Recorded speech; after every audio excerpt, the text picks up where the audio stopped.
আসসালামু আলাইকুম হিমেল ভাই, কি অবস্থা? ভালো আছেন? আলহামদুলিল্লাহ। কোম্পানির সাথে মিটিং সব শেষ করলাম, আলহামদুলিল্লাহ। আল্লাহর কাছে লাখ লাখ শুক্রিয়া। সার্বি এয়ারপোর্টে এখন আসি। আপনার মনের আশা, আমার মনের আশা আল্লাহ যাতে পূরণ করে। অলরেডি সব কিছু ঠিক আছে, ঠিকঠাক আছে। কোম্পানির সাথে মিটিং শেষ হইলো, মিটিং শেষ করে অলরেডি চলে আসলাম। রোমানিয়ার উদ্দেশ্যে রওনা দিব ইনশাআল্লাহ। রাতের 1টার সময় ফ্লাইট, ঠিক আছে।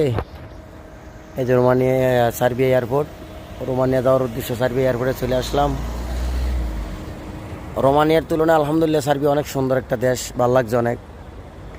সার্বিয়া এটা হচ্ছে বেলগ্রেড এয়ারপোর্ট, বেলগ্রেড দেখেন। তো আলহামদুলিল্লাহ কাজ করতে পারেন নির্দ্বিধায়। আপনার সাথে যারা যারা কাজ করে হ্যাঁ করে বলেন।